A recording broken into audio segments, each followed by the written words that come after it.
Olá, seja bem-vindo ao nosso canal Teologia Aprenda Mais. Estamos aqui no momento EBD, mais saber, mais viver. Hoje nós vamos trabalhar a lição de número 7, né, que traz o título A Obra do Filho, né, que você vai ministrar essa referida lição no dia 15 de fevereiro de 2026. O eixo temático, né, que trata essa lição, que nós estamos trabalhando nesse primeiro trimestre do ano de 2026, é a Santíssima Trindade, o Deus único revelado em três pessoas eternas. Inclusive, nós estamos aqui de número 7, já trabalhamos a primeira lição, que tem um caráter introdutório, né, que foi o mistério da Santíssima Trindade. Trabalhamos na lição de número 2, o Deus Pai. A 3, o Pai envia o Filho. E a 4, nós trabalhamos a paternidade do Filho. Então, tivemos uma trilogia somente aqui para trabalhar a o conteúdo, né, acerca do Pai. Também trabalhamos também três, né, lições aqui, tudo voltado com o Filho, né, uma trilogia também. A lição de número 5, o Deus Filho. A lição de número 6, o Filho como o verbo de Deus. E a lição de número 7, que vamos trabalhar hoje, a obra do Filho, né? E assim a lição 8, 9 vai tratar do Espírito Santo, são três lições.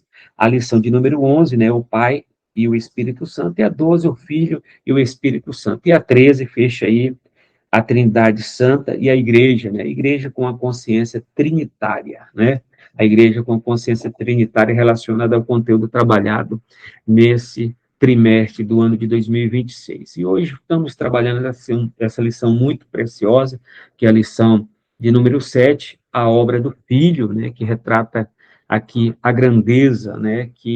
De Cristo como Deus, Senhor, como segunda pessoa da Santíssima Trindade, né? E junto com Deus Pai, Deus Filho e Deus Espírito Santo. Mas se tratando assim desse caso mais, desse projeto específico, né, onde que Cristo vai morrer na cruz, e outras questões a mais, né, que é feito também através do Filho e etc. Então, vamos trabalhar aqui a verdade prática, a humilhação voluntária de Cristo, sua obra redentora e sua exaltação gloriosa revela que somente Ele é digno de toda adoração e obediência, né? Então, colocamos aqui a humilhação voluntária de Cristo. A gente pode até colocar um texto aqui, um versículo que você conhece muito bem, né, de cor salteado, e principalmente alguns unicistas até cita, né, de forma fora do contexto, né? A gente até falou texto sem contexto é pretexto para heresia, né? Então, vamos trabalhar aqui. Pega aqui o texto aqui de Mateus, ou melhor, João, capítulo 10, versículo de número 25, né? Para a gente ver aqui e conceituar essa questão voluntária, né? Toda vez que você for pegar um capítulo, né, pega ele todo, lê todo, não pega versículos isolados, fora do contexto, né? Aqui o capítulo 10 fala do bom pastor, né? Eu sou o bom pastor. Então, nós vamos pegar o capítulo 10, o versículo 17, né? O versículo 15, assim como o Pai me conhece e eu conheço o Pai, entrego minha vida pelas ovelhas. Ainda tenho outras ovelhas que não são desse aprisco, aos quais devo da mesma maneira trazer. Eles ouvirão minha voz e haverá um só rebanho e um só pastor. Ao versículo 17. Por esse motivo o Pai me ama, porque eu entrego a minha vida para retomá-la, né? E ninguém a tira de mim, antes eu a entrego de espontânea vontade, e tenho poder para entregá-la, e poder para retomá-la. Esse é o mandamento que recebi do meu Pai. Aí o versículo 30, que todos os unicistas, né, colocam de forma isolada, né, eu e o Pai somos um. No grego não está falando um no sentido de pessoa, mas um no sentido de essência, de natureza, ok? Então aqui, colocando a questão nesse texto do capítulo de número 10, o versículo 17, né, a humilhação voluntária de Cristo. Então, Cristo se dá em prol, né, de toda a humanidade, morrendo como sacrifício vivo, é o que a gente vai estar analisando. Então, foi algo voluntário, né? A leitura bíblica em classe, né, que você vai trabalhar, está registrada em Filipenses capítulo 2, versículos 5 e 7, né?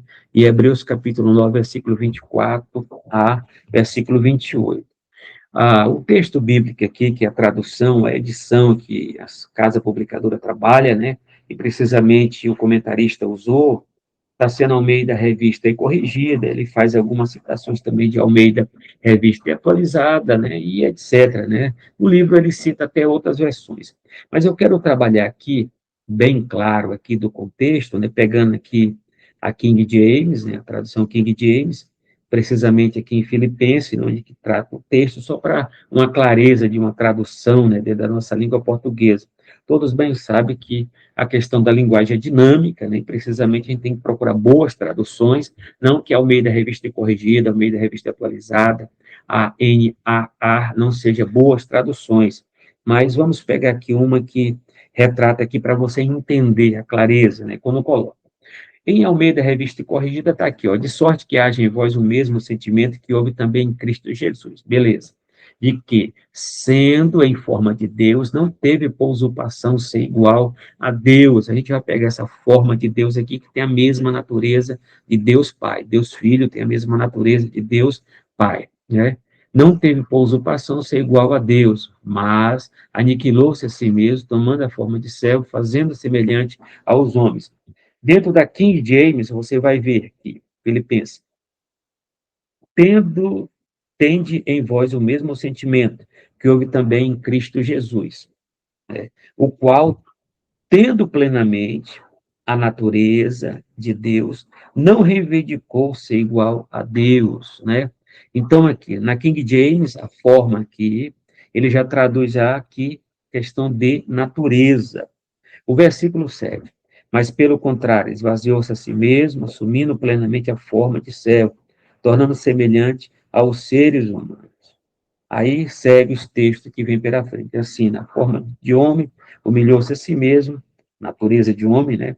Entregando-se à obediência até a morte de cruz. Por isso, Deus Pai também o exaltou sobremaneira à mais elevada posição.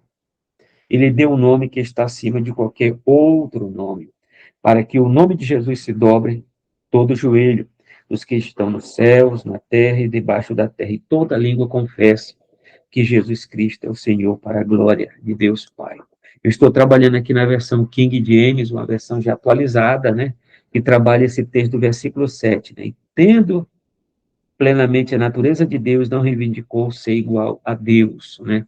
Que é a questão aqui dessa tradução. Sendo em forma de Deus, não teve por usurpação ser igual a Deus. Na minha tradução aqui da King James tendo plenamente a natureza de Deus, não reivindicou ser igual a Deus. É só uma questão de tradução, né? Uma questão de tradução. Vamos lá. Outra questão aqui, a questão dentro da introdução do texto que você tem na sua revista, né, que já está muito bem explicada, muito bem trabalhada, né, quando coloca aqui essa questão, trabalhando uma boa exegese, uma boa hermenêutica, né, que foi trabalhado nesse contexto, se trabalha aqui a introdução. Jesus Cristo é o Filho eterno de Deus, que assumiu a forma humana, viveu uma vida sem pecado, morreu em nosso lugar e ressuscitou vitoriosamente. Sua missão abrange não apenas o perdão dos pecados, mas a revelação do caráter do Pai e a restauração de toda a criação. Outra questão. Essa lição visa apresentar a profundidade da obra do Filho em três dimensões. Quais são as três dimensões? Primeiro, humilhação, a segunda, a redenção, e a terceira, a exaltação.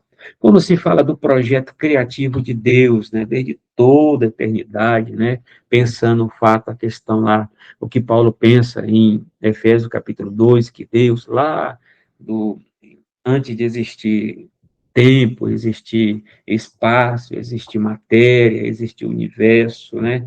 A Trindade Santíssima já tinha projetado, né, um projeto de redenção, um projeto de salvação. Então a gente coloca na linha do tempo assim, primeiramente no projeto de Deus há a criação, e dentro da criação também aqui no projeto criativo aparece também a queda com Q maiúsculo, né?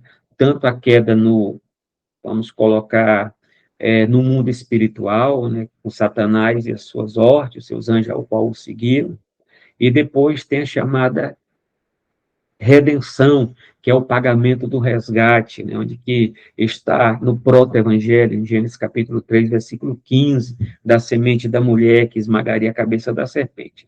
Aí depois, dentro do plano, que aparece, criação, queda, redenção, aí vem a chamada consumação, né, de todo o tempo, ou então a chamada exaltação, né, que chega até o final. É por isso que Santo Agostinho coloca a história, desde a criação até o final, como uma história linear, porque tem um começo e tem o fim, né? Então, o fim de toda essa história nossa humana, biológica, antropológica, vai terminar no arrebatamento da igreja, né? E aí não vai terminar porque até vai ter a grande tribulação e etc, né? Até chegar no novo céu e na nova terra, né? Nós não pensamos como o mundo greco-romano pensava de traçar a história no sentido de uma história cíclica, né? Uma história do chamado eterno retorno, o sol nasce no mesmo lugar, se põe no mesmo lugar, mas é uma história linear que traça um começo, meio e fim dentro do contexto. Então, aqui dentro do conteúdo dessa referida lição, ele trabalha a questão da humilhação de Cristo, da redenção, que é o pagamento do resgate, e da exaltação de Cristo relacionado a todo o projeto de redenção, projeto salvífico, ao qual Deus assim o traçou. A palavra-chave é a obra de Cristo, né? Então, a gente colocou aqui a obra de Cristo no singular, né? Que aqui a gente for ver as obras de Cristo no plural, que tem mais de uma, né? Mas nós estamos falando do Cristo que é totalmente Deus, né? Que tem todos os atributos da divindade, que é o chamado Cristo Pantocrato, né? O Cristo Todo-Poderoso, a palavra é grega, né? Panto, todo, né? Pantocratos, né? De poder, de autarquia. Então, se trata nesse conteúdo aqui, do grego, né? Pantocrato é o Cristo Todo-Poderoso, ao qual vamos trabalhar aqui. Sabemos como Deus, né? Ele está no ato criacional, dentro da criação, né? Do céu, da terra, do tempo, de tudo que há, né? Porque isso é obra do Deus que subsiste em três pessoas, Pai, Filho e Espírito Santo. E volto novamente a ressaltar no conteúdo a trindade essencial, né, que é a chamada trindade ontológica, dentro do ser de Deus, dentro da natureza de Deus, existem três pessoas distintas: Deus Pai, Deus Filho e Deus Espírito Santo, iguais em poder, glória e majestade. Todavia, dentro da trindade agora, não mais a trindade ontológica ou essencial, mas a trindade econômica, existe a pessoa de Deus Pai, Deus Filho e Deus Espírito Santo. Mas dentro da trindade econômica, se trabalha a economia da salvação. Então, cada um dos três tem um papel na trindade econômica, né? O Pai projeta, o Filho executa, o Espírito Santo aplica todo o projeto da redenção, da salvação, dentro de uma submissão, que é a chamada submissão funcional, uma humilhação também voluntária, tanto do Espírito Santo, né, Deus Espírito Santo, como também de Deus Filho, eles tiveram essa submissão é, funcional, né? Mas se tratando da obra do Filho aqui, relacionado, ele está falando aqui da questão que ele vai trazer o único, principal para toda a história da humanidade, que é a morte vicária, que vai ser trabalhado no conteúdo dessa lição. Então, o tópico 1 da referida lição coloca a humilhação voluntária do Filho, né? Então, eu dissequei aqui dentro aqui do conteúdo, o subtópico, a submissão de Cristo. Não esqueça que essa submissão é voluntária, né? Ela é voluntária. Paulo exorta os filipenses a terem o mesmo sentimento. Paulo não fala que sentimento é esse, né? Mas, de qualquer maneira, devemos ter a mesma simplicidade de Cristo. Ainda que Paulo não refere, mas ele está exortando, né? Ele está provocando a igreja de Filipe, a igreja dos filipenses, né? Que Paulo escreve uma carta chamada Carta da Alegria, a carta da oferta graciosa, né, para uma igreja que recebia ele com todo amor, né, que naquela época era chamada de igreja doméstica, né, que essa igreja de Filipe começou na casa de Lídia, né, a vendedora de púrpura, né. Então, Paulo aqui exorta os filipenses a terem o mesmo sentimento que teve Cristo. E Cristo, todos têm consciência que Cristo é o nosso referencial em tudo, né? Então, nós somos cristãos, então nós somos pequenos Cristo, pequenos pupilos, discípulos, e todo discípulo tem que parecer com seu Senhor. E Paulo exorta aqui o mesmo sentimento, né? Que significa modo de pensar, disposição mental, não é apenas emoção, mas uma forma de viver moldada pela humildade e amor. Então, Cristo, nesse contexto que Paulo está colocando aqui, a termos o mesmo sentimento voltado dentro do dispositivo grego, né, do significado grego, devemos ter o mesmo modo de pensar. É por isso que a nossa mente é uma mente cristã, né? Devemos ter uma mente de Cristo. Então, a mente de Cristo é que pensar como ele deveria pensar diante dos problemas, diante das dificuldades, das lutas e outras coisas mais. Então, temos uma disposição mental, não apenas emoção, mas uma forma de viver moldada pela humildade, amor e obediência, né? Então, Cristo, nessa carta que Paulo escreve aos Filipenses, demonstra um Cristo que tem uma humildade, tem um amor, tem uma obediência ao Pai diante daquilo que ele recebe como missão. Vamos lá. Cristo renunciou ao egoísmo e buscou o bem do próximo, né? Romanos 12, versículo de número 2, né? Então, a renúncia do egoísmo. O egoísmo a gente sabe que é só pensar na gente mesmo, né? E a maioria das pessoas estão vivendo esse narcisismo, né? Dessa questão da alta admiração e etc., e o desprezo do outro. E o egoísmo está voltada nessa sociedade egocêntrica, essa sociedade que é a sociedade do ter, mas Cristo não. Ele renuncia a todo tipo de egoísmo, né? E buscou o bem do próximo, que é o segundo grande mandamento, que devemos amar o próximo como a nós mesmos, né? E o maior e grande mandamento do cristianismo, devemos amar os nossos inimigos e orar por aqueles que vos perseguem. E Cristo é a prova cabal disso aqui, precisamente no Evangelho joanino, né? Que é o grande mandamento ao qual Cristo nos mandou amar até mesmo nossos inimigos, dentro desse contexto que ele nos apresenta. Sua submissão revela que verdadeira grandeza está em servir, né? Como discípulos, somos chamados não apenas a crer, mas a pensar e agir como ele. Então, Cristo é o líder servo, né? Então, os muitos líderes que estão aí, galgaram posições, não quer mais servir. A missão do cristianismo, a missão da igreja é servir e esperar a Cristo, né? Então, nós temos esse contexto aqui, servir e esperar a Cristo. Então, Cristo é o nosso modelo em tudo. Mateus 11, 29 diz o quê? Pegando 28, vamos colocar. Vinde a mim todos que estáis cansados, sobrecarregados, que eu vos aliviarei. Tomai sobre vós o meu jugo e aprendeis que sou manso e humilde de coração. É o versículo 29. Então, Cristo é o nosso referencial, é o nosso exemplo de humildade, é o nosso exemplo de amor, de obediência, em todos os sentidos, e principalmente um exemplo de servir, até mesmo nos lava-pé, diante até de Judas, né, que o traiu. Então, Cristo, Paulo está colocando que nós devemos ter o mesmo sentimento. Vamos lá. 2. O esvaziamento de sua glória, né, é algo muito polêmico no meio teológico, cristológico, né, que eu vou até fazer aqui a questão da fala. Jesus sendo em forma de Deus, né, tendo a mesma natureza de Deus, a gente já colocou no texto, tendo a mesma natureza de Deus, não se apegou aos seus direitos divinos, mas se esvaziou voluntariamente. A palavra grega kenose, né? É a chamada teoria da kenose, a doutrina da kenose, que é a doutrina do alto esvaziamento voluntário de Cristo, né? Assumindo a forma humana e de servo, né? Então, a forma aqui na King James aparece, ele tinha a mesma natureza de Deus, ele assume agora a natureza humana, né? Então, a forma de Deus, natureza divina e natureza humana. Então, ele não se apegou ao seu direito divino, mas esvaziou voluntariamente.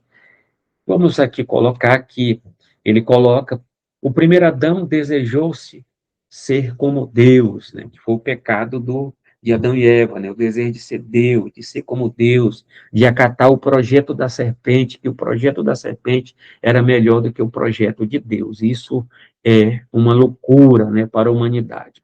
Isso está registrado em 3:15, né, que é a questão do texto da queda com Q maiúsculo, né? Buscando engrandecimento próprio, esse que foi o desejo de Adão e Eva de ser Deus e não ser servo. Agora, um contraste muito grande que aqui é colocado na lição é a questão do primeiro Adão ter cometido esse erro, ter saído fora do projeto estabelecido de Deus para entrar no projeto estabelecido pela serpente.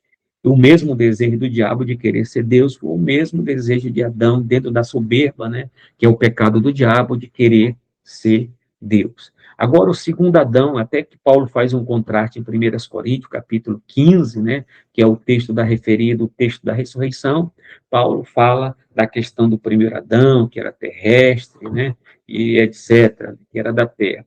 E o segundo Adão, que é do céu, que é celeste, que é Cristo, que veio trabalhar agora não no jardim, mas em uma nova criação, que vai ser a nova Jerusalém, né, o novo céu e a nova terra. E há uma diferença abissal, né, diante do primeiro Adão e do segundo Adão. O segundo Adão, que é Cristo, né, que é um título de Jesus, sendo Deus, renunciou à glória eterna. A questão aqui, a renúncia aqui, que está aqui, é a glória, que está registrada em João, capítulo 17, versículo 5, onde que na oração sacerdotal ele diz, Pai, aquela glória que tinha contigo desde antes da criação, do tempo, do universo, da terra, da humanidade. Então, Cristo, na oração sacerdotal, ele reivindica não a sua deidade, a sua divindade, os seus atributos, porque nada disso ele deixou, ele abriu mão, ele se esvaziou, mas sim ele se esvaziou da sua glória. E esse esvaziamento da sua glória, que ele reivindica na oração sacerdotal, a gente pode até parafrasear que Cristo, como rei, de coroa, de indumentária real, Cristo deixa a sua coroa, deixa suas indumentárias reais, e agora vai viver com a plebe, vai viver com a humanidade, vai viver com o homem, né, ao qual ele criou, né? Então, é o que Paulo coloca em 1 Coríntios, né, em 2 Coríntios, quer dizer, Paulo fala um texto para a gente colocar, para a gente pensar Cristo como rei, Cristo como rico, agora Cristo se torna pobre, né? Mas em que sentido ele se torna pobre? Vamos pegar aqui o capítulo 8 e o versículo 9. Então, pois conhecereis a graça de nosso Senhor Jesus Cristo, que sendo rico, tornou-se pobre por vossa causa, para que fosse enriquecido por sua pobreza. Então, Paulo, a gente pode até fazer um paralelo, né, entre 2 Coríntios, capítulo 8, versículo 9, na questão do esvaziamento. Cristo não se esvazia da sua forma de Deus, Cristo não se esvazia da sua natureza divina e nem tampouco dos seus atributos. Se de fato ele tivesse se esvaziado dos seus atributos, ele não seria Deus, e Deus não deixa de ser Deus. Isso é inadmissível. Deus não deixa de ser Deus, né? Então, nesse contraste aqui, o autoesvaziamento é o esvaziamento da sua glória. Essa questão de dizer que Cristo se esvaziou dos seus atributos, né, começou esse pensamento interpretativo, essa teologia que é uma teologia que não tem nem base, até escriturística, diante de Filipenses capítulo 2, começou essa teoria, é a chamada teoria quenótica, né, que fala que Cristo esvaziou, né, dos seus atributos, ela começa lá no século XIX, né, no século XIX, eu até peguei aqui, né, começa no século XIX, né, que é o histórico aqui, porque, ó, no século, vamos dizer, nos pais da igreja do século II e IV, não, nem se falava, nem se dizia, né, sobre esse contexto, dizer que Cristo esvaziou da sua divindade, da sua natureza, seus atributos. Olha só, Orígenes, Atanásio, que é o pai da ortodoxia, né, fala o seguinte, ó, outro já refletia sobre Filipenses 2, mas entendia que o esvaziamento era como humilhação e não como perda da divindade. Doutor Martim Lutero, Calvino e os demais teólogos que vêm, né, tem a questão aqui que Cristo está voltando dentro da sua glória e não da sua divindade. Agora, quando chega o século XIX, né, o século XIX que surgiu a chamada teoria quenótica, e na teoria quenótica, na Alemanha, né, tem um teólogo chamado Tomásios, que viveu no ano de 1802 e faleceu em 1875. Ele diz: fora pioneiro em propor que Cristo, ao encarnar, teria renunciado temporariamente a certos atributos divinos, como onisciência, onipotência, para viver plenamente como homem. Essa foi a primeira formulação sistemática da ideia que o autoesvaziamento foi dos seus atributos divinos, né? Mas, antes do século XIX, todos, desde lá de Paulo até Tomásios, né, na Alemanha, no século XIX, dizia que Cristo esvaziou-se da sua glória e não dos seus atributos, e nem tampouco da sua natureza divina. Aí, quando chega no século XIX, Tomás, esse alemão, liberal, né, luterano, coloca que Cristo havia se esvaziado dos seus atributos para se viver humanamente, né, entre os homens, e etc. Todavia, nós não temos base hermenêutica e nem exegética para se dizer essa questão que Cristo tem se esvaziado no próprio texto da sua natureza divina, e nem tampouco da sua glória.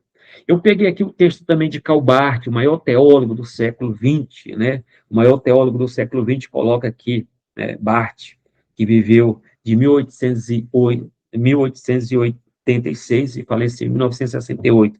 Barth, teólogo suíço reformado, rejeitou a ideia de que Cristo teria abandonado ou perdido os atributos. Barth está fazendo uma crítica, né, ao Tomásio do século XIX. Para ele, a kenose não significa uma diminuição da divindade, mas sim a livre decisão do Filho Eterno de assumir a condição humana em obediência e humildade. Barth via a kenose, a auto-humilhação, o auto-esvaziamento como uma parte da auto-revelação de Deus em Cristo, sempre em continuidade com a confissão de Calcedônia, né? Calcedônia, em 456, quando fala acerca, 451, quando fala acerca da união hipostática das duas naturezas em uma só pessoa. Então, Pacho ainda está na decisão conciliar de Calcedônia, que Cristo é plenamente Deus e plenamente homem. Em resumo, Barth reinterpretou a kenose como expressão da humildade divina, não como uma limitação ontológica da sua divindade. Então, nós temos aqui que, antes do século XIX, de Paulo até o século XIX, a defesa maior que Cristo esvaziou da sua glória, e não da sua divindade, nem tampouco dos seus atributos. E mesmo assim, teólogos contemporâneos, né, a esse pensamento, a esse conceito teológico de interpretação cristológica, que Cristo esvaziou dos seus atributos, mesmo Calbart, né, não concordou com ele, ainda fica com Calcedônia, que Calcedônia, né, em 451, defende e diz que Cristo tem duas naturezas, uma divina e uma humana em uma só pessoa. O que a gente coloca, quando Cristo desceu do céu para a terra, não deixou de ser Deus. E quando voltou da terra para o céu, não deixou de ser homem. Então, Cristo é o segundo Adão, né, que veio nos apresentar o Pai, veio nos apresentar o Filho, veio nos apresentar uma nova criação, que é o novo céu, a nova terra. Então, aqui nós temos esse contraste, que um deseja ser Deus e o outro deseja ser homem para o bem-estar de toda a humanidade, ao qual ele veio buscar e salvar o que se havia perdido. Cristo não perdeu a sua divindade, mas abriu mão da glória e privilégio para cumprir o plano redentor. Ele não se esvazia da sua divindade e nem tampouco dos seus atributos. Você vai ver pregadores anunciando que Cristo, mas você tem uma declaração de fé. Na sua declaração de fé fala que Cristo se esvaziou da sua glória, né? E é a glória que ele reivindica novamente aqui, ele vai pegar novamente em João 17 e 5, né? Em João 17 e 5, vamos lá só para pegar o texto, para não ficar só na boca, né? Vamos colocar só no lábio teórico, né? Então, vamos pegar aqui João, que é referida à oração sacerdotal. Eu tenho no canal Teologia Aprenda Mais, né? 9 vídeos, né? Que retratam o meu livro, que está em e-book, né? Trindade, uma verdade inegociável, que eu explico muito bem, João capítulo 17, e precisamente aqui todo o capítulo, né, e o versículo 5 que a gente vai colocar aqui, né? Então, no versículo 5 aqui, e agora, Pai, glorifica-me junto a ti, com a glória que eu tinha contigo antes que o mundo existisse, antes da criação. Então, ele não está reivindicando aqui os seus atributos, a sua divindade, né? Porque ele não deixou de ser Deus. Deus não deixa de ser Deus, né? Mas algumas pessoas vão fazer alguma interrogação, alguma pergunta e vão dizer, mas Cristo não usou a sua onisciência, né? Vamos olhar os contextos, né? Do Novo Testamento, dentro de Mateus, Marcos e Lucas, dentro do Evangelho joanino, né?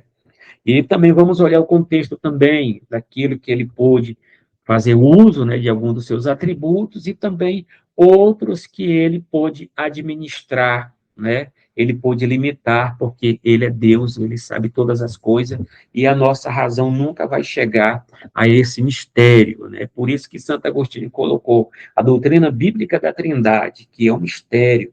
Ela não é para ser compreendida, é para ser adorada, é para ser crida.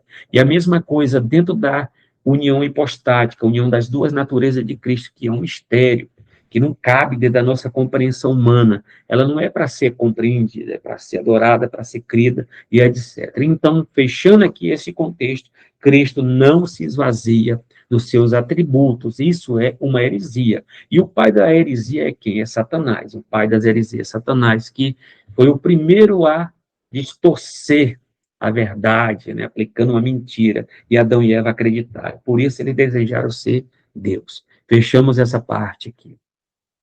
Outra questão, obediência sacrificial, né, até a cruz, a obediência dele, né, ele se auto-esvazia da sua majestade, do seu manto real, da sua glória, né, de majestade, agora ele é obediente até a morte de cruz, né? Cristo humilhou-se a si mesmo, sendo obediente até a morte, né? E morte de cruz. A morte, igual o livro de Deuteronômio coloca, né? Maldito todo aquele que for empendurado em um madeiro, né?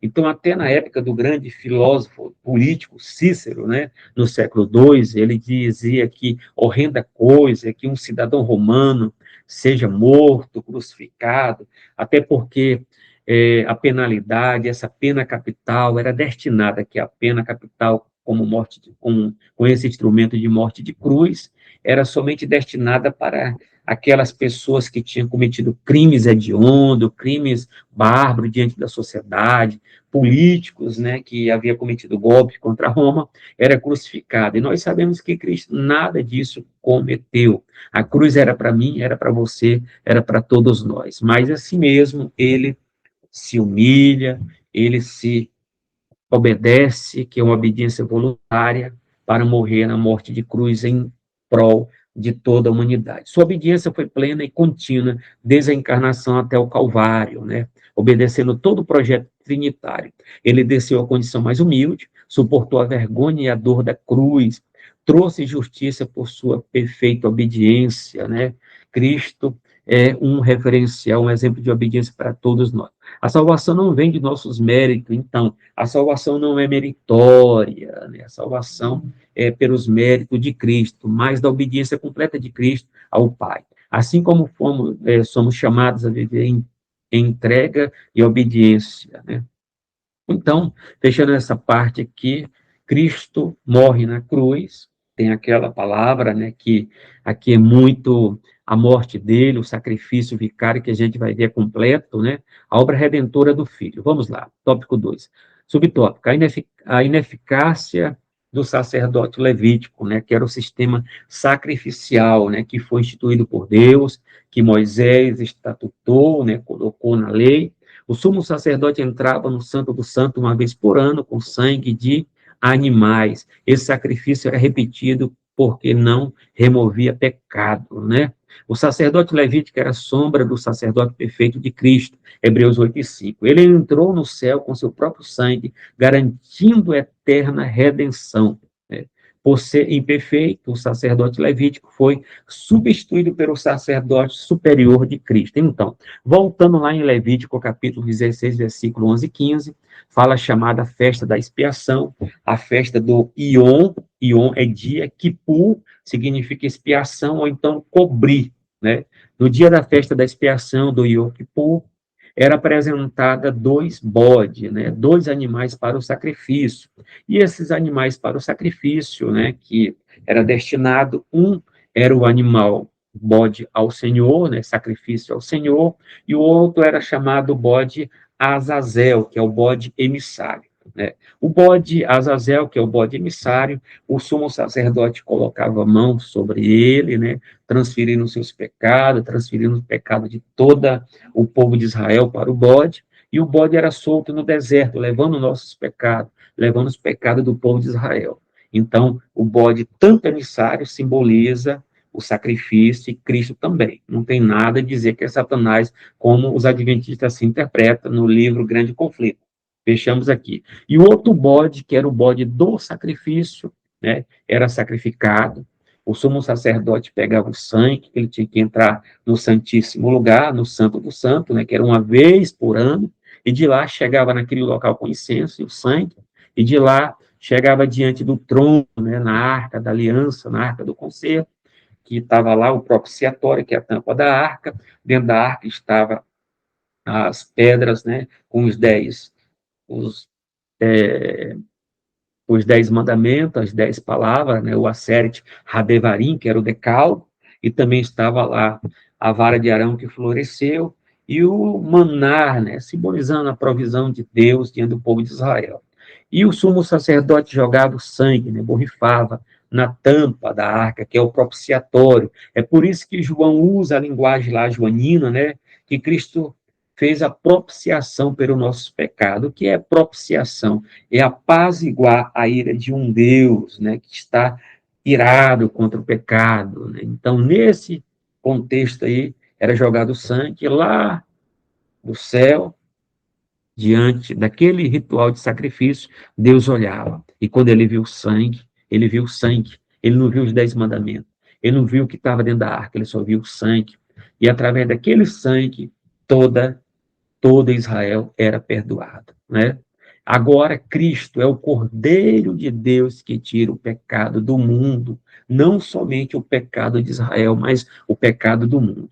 E assim, a lente de Deus agora, quando Deus olha para a humanidade pecadora, ele olha com a lente, né, com óculos, com sacrifício de Cristo para a humanidade. Né? Mesma coisa, colocou óculos, ele está olhando aqui, ele não está vendo você pecador, ele está vendo o sangue que nos purifica de todo pecado. Então, aquele sacrifício, segundo a carta aos Hebreus, capítulo 9, versículo 12, é ineficaz, provisório, né?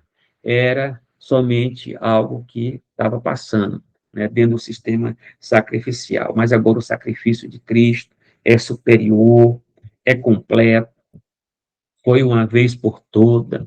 E lá no Evangelho de Mateus fala que o véu do templo se rasga do alto até baixo, né, simbolizando que as portas diante de Deus estão abertas para que possamos adentrar, né, pegando o contexto dessa visão que nós temos do Antigo Testamento. Então, por ser imperfeito, o sacerdote levítico foi substituído pelo sacerdócio superior de Cristo. Isso é muito importante. Por isso que quando você for ler o Antigo Testamento, precisamente o livro de Levítico, leia do lado ou à sombra da carta aos Hebreus. Outra questão, sacrifício único e suficiente. Eu até já adiantei alguma coisa aqui. Na antiga aliança, sacrifício era contínuo e ineficaz. Diferente disso, a morte de Jesus foi definitiva e eficaz, uma vez por todas. Né? Ele rasgou o véu que separava o homem da presença de Deus, Mateus 27, 51, que eu já falei. A salvação é plena e gratuita, pela fé na obra consumada, né? Essa palavra consumada aí, tetelestai, está consumada, permanecerá consumada para sempre e eternamente consumada. Não há outro meio de salvação e nenhum outro nome, 4 e 12. Então não há salvação fora do cristianismo, como dizia meu Stott e outros, né? Salvação é somente em Cristo dentro da Bíblia Sagrada. O Calvário é suficiente, Jesus é tudo para todos. Outra questão, a submissão vicária, né? Vicária vem do latim, vicarius, né, em lugar de outro, né? Cristo morreu em nosso lugar, assumindo a penalidade do pecado, né? É o sacrifício voluntário. É por isso que a gente coloca sacrifício vicário, sacrifício substituto de Cristo em prol, em favor da humanidade. Então ele veio buscar e salvar o que se havia perdido. É um texto muito que eu falo, né, que dentro da cristologia é isso. Ele veio morrer em nosso lugar. Cristo, ele veio para morrer. Não foi um acidente, ele não morreu como mártir, ele veio para morrer em prol dos nossos pecados, a favor. Sacrifício da lei tipificava essa substituição, mas não removia o pecado. Em Cristo, a substituição é perfeita, uma vez se manifestou para aniquilar o pecado pelo sacrifício de si mesmo. Outra questão, se devemos viver em adoração e entrega aquele que morreu por nós. A exaltação gloriosa do Filho, recebido à destra do Pai, né? A destra, né? Lugar de honra, né? Um lugar de destaque. Após sua humilhação, Cristo foi exaltado soberanamente. O verbo, né? Indica elevação acima de toda medida. Ele não apenas venceu a morte, mas foi entronizado à destra do Pai. Posição de autoridade e glória, né? Quando fala, lá no céu vai ter quantos tronos, né? A gente até analisa, tem quantos tronos no céu. Nós analisamos aqui, quando Estevão foi apedrejado, Cristo ficou de pé, que ele ficou de pé porque ele estava sentado, então tinha um trono, do lado do trono de Deus Pai. Então, tem um trono de Deus Pai, outro trono de Deus Filho. Sabemos que essa questão de trono é mais uma figura de linguagem, até porque Deus é Espírito.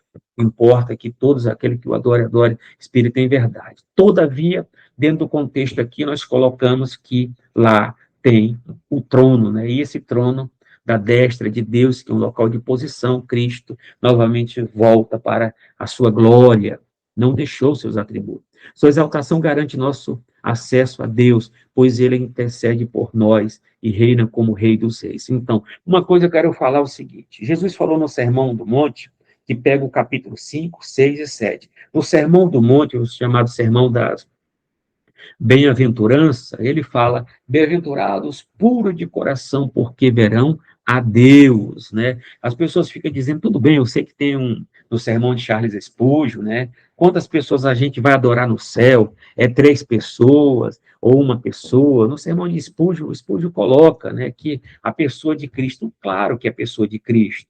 Todavia, quando Cristo fala no Sermão do Monte, né, bem-aventurados puros de coração, porque verão a Deus, né? Os bem-aventurados de puro de coração, porque verão a Deus. A gente vê quem é esse Deus aí? É Deus, é o Deus que subsiste como Pai, Filho e Espírito Santo.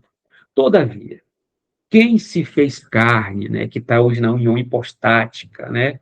A união hipostática, que tem 2 naturezas, né? Que veio tabernacular, armar sua tenda entre nós, foi Cristo, Deus Filho. Então, Deus Filho, no Evangelho joanino, que apresenta quem? Apresenta o Pai. Deus Filho que apresenta o Deus Espírito Santo.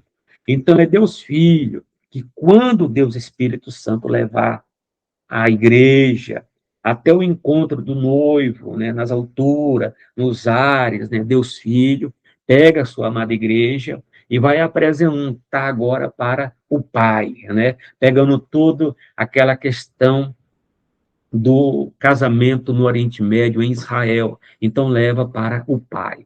Lá no céu, nós vamos conhecer o Pai através de Jesus. No céu, vamos conhecer o Espírito Santo através de Jesus, né? Então, vamos ver um só Deus que subsiste em 3 pessoas iguais em poder, glória e majestade. Esse que é o pensamento trinitariano. Foi o pensamento de Lutero, de Calvino, foi o pensamento voltado de Santo Agostinho, de São Tomás de Aquino, até de R6 Sproul, né?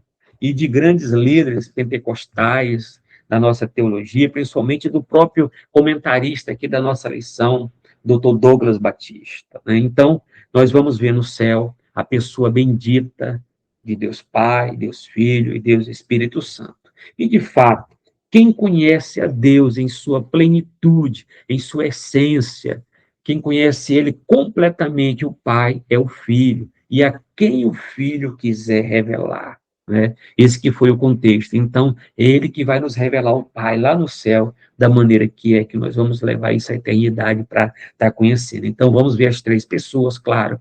Isso é o pensamento trinitariano. Se você falar que vai ver só uma pessoa de Jesus, você é unicista, né? Mas agora que Cristo vai levar a sua amada igreja para conhecer o Pai, nos apresentar o Pai, nos apresentar o Espírito Santo, isso de fato vai. É só olhar o livro de Apocalipse. Quem reinará na Nova Jerusalém?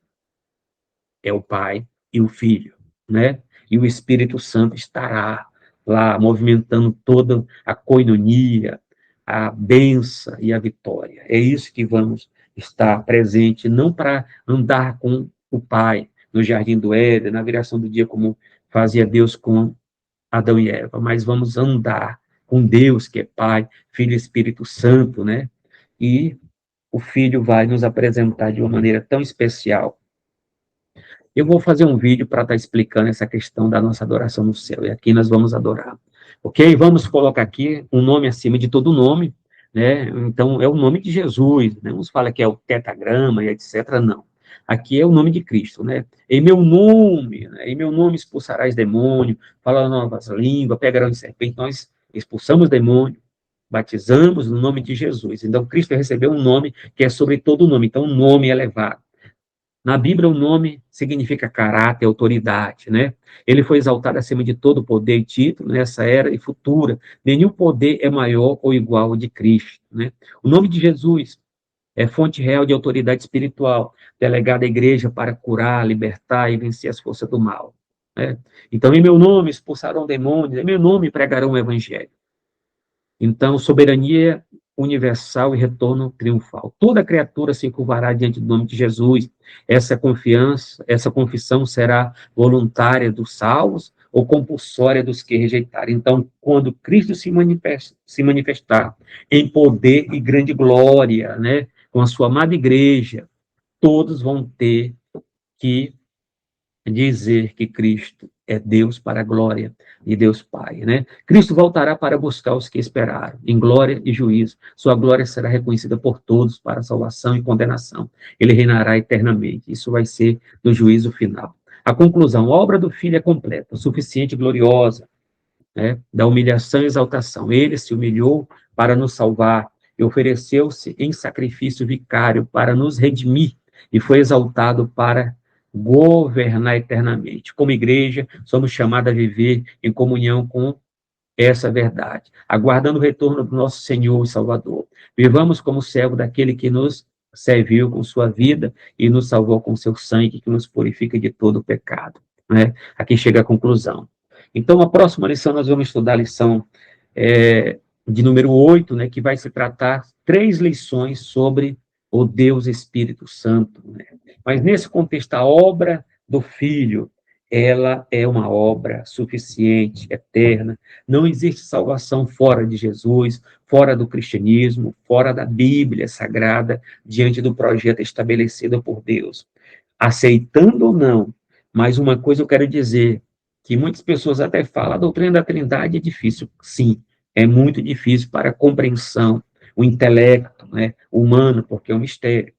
A concepção e o nascimento virginal de Cristo também é muito difícil para se entender diante dos ditames, né, da biologia, que precisa de 2 gametas, etc., tal, mas é um mistério, é a maneira que Deus assim se revelou. A mesma coisa, a união hipostática, a união das 2 naturezas, em uma só pessoa também é um mistério, são as doutrinas transcendentais, centrais, que se eleva à nossa compreensão humana. Mas, como disse Santo Agostinho, são doutrinas que são mistérios centrais, que não são para ser compreendida pelo homem, mas são para ser adorada e crida. Deus é para ser conhecido da maneira que ele se revelou na revelação geral e também, em especial, na revelação específica, né, que é a revelação escrita, que é a Bíblia Sagrada, a nossa única regra de fé e de prática. E também Cristo, que é a palavra viva, Cristo é Deus, homem, homem, Deus. Quando ele desce do céu, ele não deixa de ser Deus. Quando ele volta da terra para o céu, ele não deixa de ser homem. Que Deus possa abençoar todos. Acesse o nosso canal Teologia Aprenda Mais. São mais de 300 e poucos vídeos. Entra na nossa playlist e escolha o que você quer estudar. Para o nome santo de Jesus. Que Deus nos abençoe. Em nome do Pai, do Filho e do Espírito Santo. Amém.